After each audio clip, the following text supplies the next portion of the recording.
सुधी दर्शकगण, सादर अभिनंदन के साथ कुछ बिंदुओं पर विचार करने के लिए आप लोगों के समक्ष उपस्थित हुआ हूँ। भारत के पड़ोस में बांग्लादेश,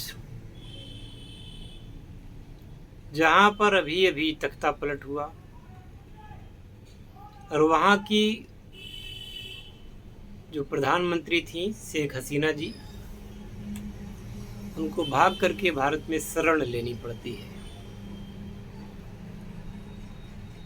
यहाँ तक तो ठीक था,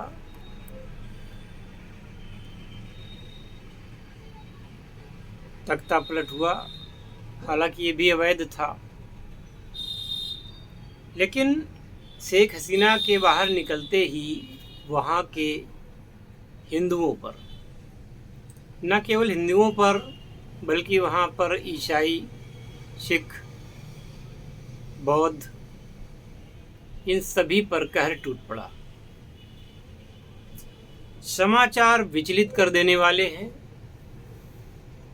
आप भारत के प्रतिष्ठित समाचार पत्रों को देखिए, प्रतिष्ठित समाचार के चैनलों को देखिए, आपको वो वीडियोज, वो तस्वीरें दिल दहला देंगी। जो लोग यहाँ नसीहत दिया करते हैं भारत में, आज उन सबके मुंह बंद हैं।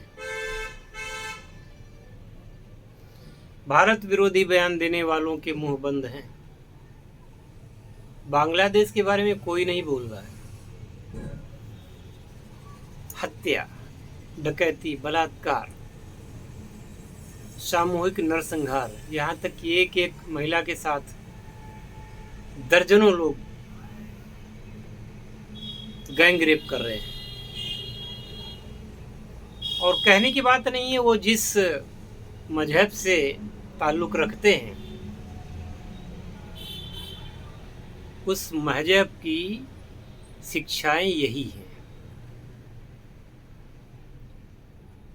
और वो दंगाई, वो उपद्रवी, वो आतताई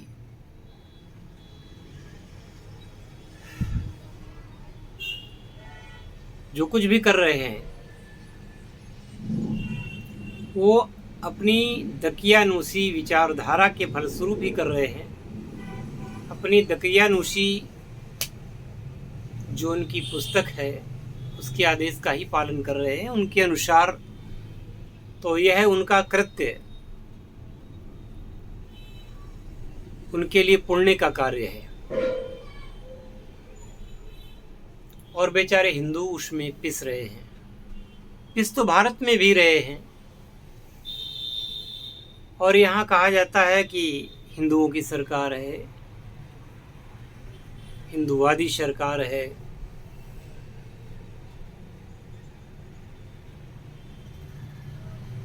यहाँ भी वही हो रहा है, पर उतना नहीं हो पा रहा है, उतना लोगों की हिम्मत नहीं है। बांग्लादेश में खुलेआम मौत का नंग नाच हो रहा है।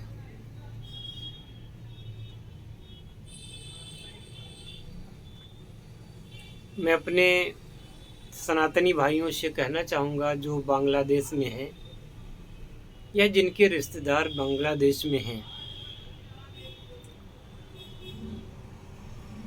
आप जब कभी हिंदू देवी देवताओं की प्रतिमा देखते होंगे, कोई फोटो देखते होंगे, तो हर भगवान के पास कोई न कोई आयुध होता है। जैसे परम पूज्य हनुमान जी के पास में गदा है, भगवान शिव त्रिशूल धारक है, माता रानी भी कई प्रकार के अस्त्र धारण करती हैं। यहाँ तक कि श्री दुर्गा सप्तशती में तो माता सरस्वती, माता लक्ष्मी, माता पार्वती सबके युद्ध करने की गाथा अंकित है वहाँ पे। चाहे वो भगवान विष्णु के अवतार श्रीहरि के अवतार भगवान श्री राम हों, चाहे वो श्री भगवान कृष्ण हों, या जो भी हो, आपने सभी हिंदू देवी देवताओं के पास आयुध अवश्य देखे होंगे, अस्त्र शस्त्र जरूर देखे होंगे। इन अस्त्र शस्त्रों का क्या काम? विधर्मी और विधर्मी से ज्यादा अधर्मी लोग यह कहते हैं कि हिंदुओं के देवी देवताओं के हाथ में अस्त्र हैं, शस्त्र हैं,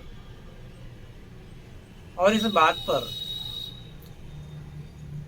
वह हिंदू धर्म की काफी बुराई किया करते हैं। सार्वभौम प्रभु होते हुए,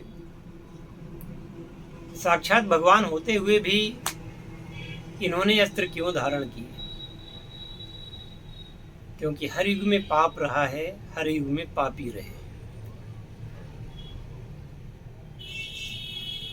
और उन पापियों के संहार के लिए ही अस्त्र का संधान किया जाता था।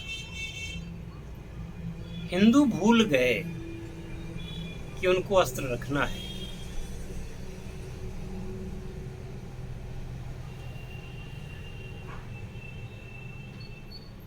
और तथाकथित बुद्धिजीवी, जिनको हम कुबुद्धिजीवी कहते हैं,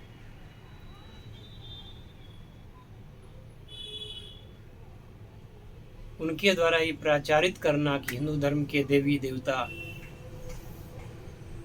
अस्त्र शस्त्र धारण करते हैं, ये खतरनाक हैं। हिंदुओं की आज हमारी संसद में भी कहा गया कि हिंदू हिंसक होता है। अगर हिंदू हिंसक होता तो हमारे बांग्लादेश के ये भाई बहन इतने कष्ट में नहीं होते। अब अपने आप को हिंदू कहना और हिंदू धर्म का ढंग से पालन करना दो अलग अलग बातें हैं। आप अपने आप को हिंदू तो कहते हो, पर कभी गीता नहीं पढ़ते। गीता में क्या भगवान श्री कृष्ण ने सिखाया है? आप अपनी रक्षा के लिए, अपनी आत्मरक्षा के लिए, अपनी बहु बेटियों की रक्षा के लिए, अपने आत्मसम्मान की रक्षा के लिए, अपने मंदिरों की रक्षा के लिए अगर आप आगे नहीं आएंगे, आप शस्त्र नहीं उठाएंगे, आप प्रतिकार नहीं करेंगे, तो दूसरे क्यों प्रतिकार करने लगे? दूसरे तो प्रतिकार नहीं करेंगे।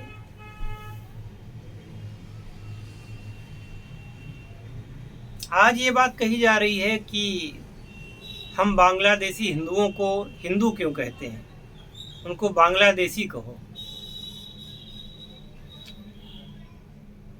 ऐसे लोगों को आज मेरे हाथ में यदि अधिकार होते, मैं अपने आप को इस सब नरसंहार के लिए अपने आप को भी उत्तरदायी मानता हूँ। वह क्यों? वो इसलिए कि मेरे पास समय था, मुझे राजनीति में आना चाहिए था, और आमूल चूल परिवर्तन के लिए मुझे कुछ करना चाहिए था। अगर आज मैं कहीं होता, किसी महत्वपूर्ण पद पर होता, तो मैं प्रतिकार कर सकता था, सरकार से मांग कर सकता था, यह सरकार में होता तो कुछ निर्णय ले सकता था। और मैंने अपने जीवन को संतवत बना लिया, और उसका ही परिणाम है कि आज ये दुख मुझे झेलना पड़ रहा है। क्योंकि इस समय वर्तमान परिस्थिति में मैं अगर कुछ करना भी चाहूँ, मैं क्या कर सकता हूँ?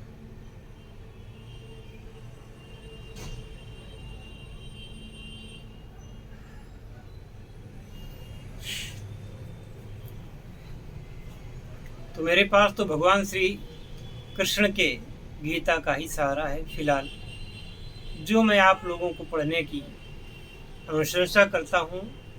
और हमारे बांग्ला भाई जो हिंदू भाई हैं, वहाँ के सिख भाई हैं, या जो बौद्ध भाई हैं, सभी से कहना चाहता हूँ कि डरो मत। अब आपके पास वही परिस्थिति है जो अर्जुन के सामने थी, करो या मरो। ये दोनों तरीके से मरना ही है तो क्यों ना युद्ध करके मरे, क्यों ना हम प्रतिकार करके मरे।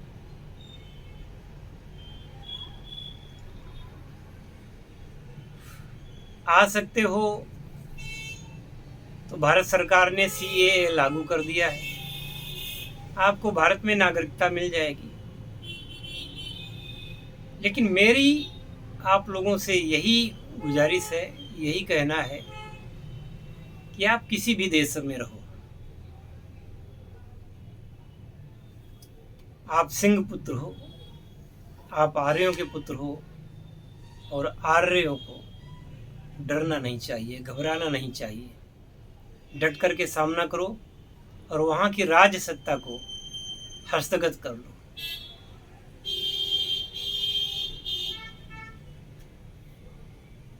वहाँ की राज सत्ता को आप हस्तगत करिए और उन आतताइयों को भरपूर दंड दीजिए।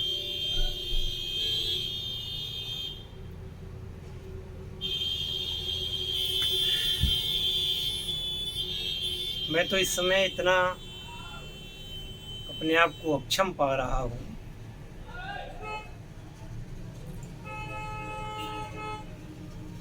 कोई बात नहीं। मैं तो मानसिक शांति, भगवत भजन और ज्ञान विज्ञान के प्रचार को ही सर्वोपरि मानता था,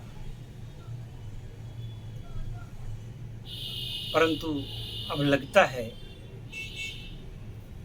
कि ऐसे काम नहीं चलेगा।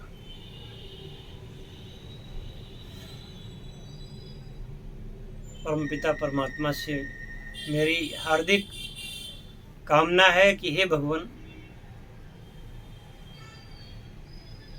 ये सब आपके बच्चे हैं और ऐसे मारे जा रहे हैं, इनमें इनका दोष भी नहीं है।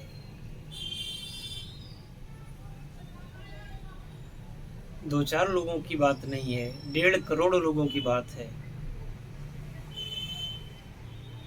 इनकी रक्षा करें और हम सभी भारतवासी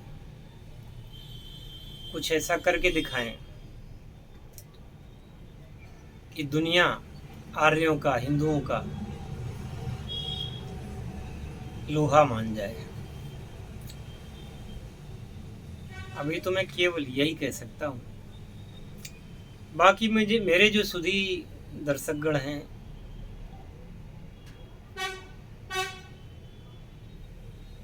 कमेंट कर सकते हैं, मुझसे बात कर सकते हैं, और एक बड़ा ऑर्गेनाइजेशन हमको बनाना पड़ेगा और आने वाले चुनावों में आना ही पड़ेगा, क्योंकि जिनके हाथ आपने बागडोर सौंपी है वो कुछ कर नहीं पा रहे हैं,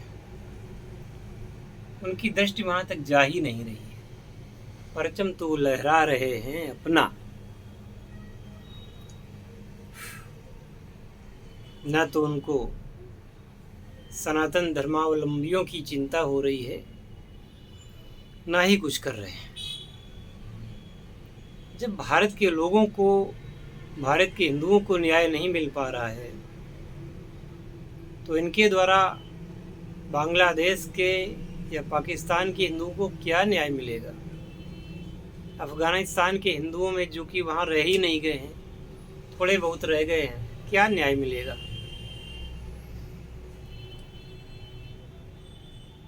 गंभीरता से सोचना होगा और सारे विश्व के हिंदुओं के लिए